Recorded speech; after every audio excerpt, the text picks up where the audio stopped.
They was not scared of Suge Knight. They was terrified. Suge Knight, just hearing his name used to shake the room. This dude wasn't just feared, he was fear. That nigga Suge Knight was a cold gangster. Yo, Rob. Known for bullying his way through the industry, Suge didn't climb the ladder. He smashed it to pieces. The stories? Wild. We're talking about people getting beat down, forced to drink urine, and even being dangled off balconies just to sign on that dotted line. Suge was straight savage with it. He ran death row like a street empire, and everybody knew. You don't cross Suge.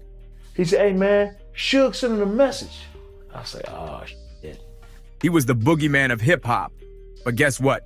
One person wasn't scared at all. Eminem. Yeah, Slim Shady didn't flinch, didn't fold, didn't back down. See, Eminem wasn't built like the rest. He came from Detroit. Real Detroit. We're talking 8 Mile grit, not some fancy Hollywood version. This is when I knew Eminem was real. He's like, oh, man. This is when I knew, I'm like, damn, Eminem is a real nigga. These niggas. He from Detroit, man. From 8 Mile, bro. So when Suge tried to send a message, M wasn't trying to hear it, and Suge did try to press him. Back in '99, one of the most legendary nights in hip-hop, the Source Awards. Eminem had just dropped the Slim Shady LP, and his single My Name Is was blowing up the charts.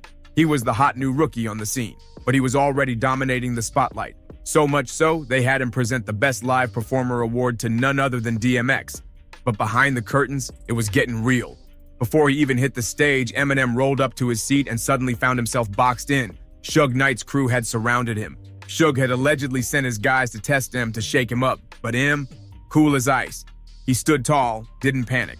He calmly got up, walked that stage, handed the award to DMX like it was just another day, and then walked right back to his seat like nothing had happened. But Suge's boys weren't done. After the show, as Eminem and his security made their way out, Suge's goons were still lurking. They were waiting outside, looking to finish what they started. Yeah, man, like I said, Eminem ain't no punk. But the real question is, why was Suge Knight, the top dog of one of the most powerful labels in the game, going after him? To get it, you gotta look deeper into the madness going down at Death Row Records back then. It wasn't just about music, it was mayhem behind the scenes. Back in the mid-90s, Death Row was untouchable. They weren't just dropping albums, they were shaping the culture. Dr. Dre's The Chronic, Snoop Dogg's Doggy Style, Tupac's All Eyes on Me, straight up classics. But while the money and fame kept pouring in, something darker started bubbling under the surface. That name, Death Row, started feeling real literal. Suge Knight ran that label like a warlord. His tactics weren't just tough, they were full-on criminal. There's a story where Suge allegedly forced 2 rappers to strip naked at gunpoint and pistol whip them. All because they used the office phones without asking. M was walking to his seat, I'm standing off to the side, and M was cut off on his way to his seat, and all these guys in red shirts surrounded him. And I'm looking at M's face, and I'm looking at these guys, I'm like, something ain't right. So I started making my way around to come up the aisle, and next thing I know, you see all these guys talking about Death Row, Death Row. I was like, Death Row, what's it got to do with him? He said, hey man, Suge sent him a message. I was like, oh, shit. That's how deep the control ran. If anyone stepped out of line, Suge would drag them into a storage room and beat them senseless. Folks working at the label said they'd hear people screaming behind those walls, but no one dared to step in. People kept their mouths shut and their eyes low, because crossing Suge could be a career ender or worse. Before long, the whole energy at Death Row turned twisted. The violence wasn't just Suge anymore. Other artists started getting caught up in that chaos too. It became part of the culture there, but not everyone wanted to live like that. Dr. Dre, he was all about the music. He didn't sign up for that gangster drama. So when it got too toxic, Dre made a move that shocked the industry. He walked away, left behind his royalties, his rights, everything, just packed up and bounced. Why? Because peace and creative freedom meant more to him than the madness. Dre went on to start his own label, Aftermath Records, and never looked back. But Suge? He felt straight up betrayed. And Suge Knight didn't take betrayal lightly. Suge Knight wanted revenge. Bad. He wasn't about to let Dr. Dre walk away from Death Row and win. After that, we got out of there. We called the limo. This is where it gets up. We called the limo. Death Row is still sitting out there waiting for us. The limo's pulling off as we're coming out. Death Row's behind us. It was like, this motherfucker's trying to kill us, man. What they trying to do? What do they want? I don't understand. What do they want? Yeah, but M's ready to swing on someone if he has to. Yeah, man. You know, like I said, he ain't no punk. Suge was determined to make Dre regret leaving. He pulled every shady move in the book to sabotage Dre's comeback. And at first, it looked like Suge was winning. Aftermath Records wasn't hitting like Death Row had. Dre's early releases didn't pop off, and people started whispering that maybe the magic was gone. Maybe Dre had lost his touch. But then, boom! One little cassette tape flipped the whole game. While digging through demo tapes with Jimmy Iovine, Dre stumbled across a sound that made him freeze. "Who the fuck is that?" he said. That raw voice, that crazy flow, it was a hungry young rapper out of Detroit, Eminem. Absolutely, and I'm always going to believe and bet on myself. This dude had been through hell, raised by a single mom, barely getting by, dealing with bullying and poverty. But all that pain, it got poured into his rhymes. In the gritty Detroit underground, Eminem had been grinding hard, and being white in a black-dominated genre made it even tougher. He was always underestimated. But his style, his wordplay, nobody could touch it. In 1998, Dre made a move that would change music history. He bet everything on Eminem and signed him to Aftermath. That risk, it paid off big time. Well, I don't lead by money. I've never let money lead my life. Together, they dropped the Slim Shady LP and the streets couldn't get enough. It debuted at #1, 2 on the Billboard 200 and moved 283,000 units in the first week. Eminem snatched up a Grammy for Best Rap Album, and just like that, Dre was back on top. Their chemistry was insane. That mentor-protege duo became one of hip-hop's most powerful teams. But success always brings enemies. While Dre and M were winning, Suge Knight was stewing. From behind bars, he watched it all unfold, and he wasn't clapping. Death Row? It wasn't what it used to be. Tupac was gone. Snoop had become another headache for him. And Suge? He was locked up, losing grip on the empire he built in blood. And now, the throne belonged to Dre and Eminem. Just like Dr. Dre, Snoop Dogg wasn't down for all that East Coast versus West Coast beef. He wasn't about to let label politics decide who he could be cool with. Snoop stayed tight with folks Suge Knight hated, and Suge, he wasn't having it. The tension hit a boiling point. Suge was furious over what he saw as straight-up disrespect. He wasn't just mad, and he was threatening lives. At one point, Suge even made death threats against Snoop. You could hear it in Snoop's voice. He was done. Dr. Dre left first, Pac died. You know, all of those things kept us at #1. The music changed. The direction changed.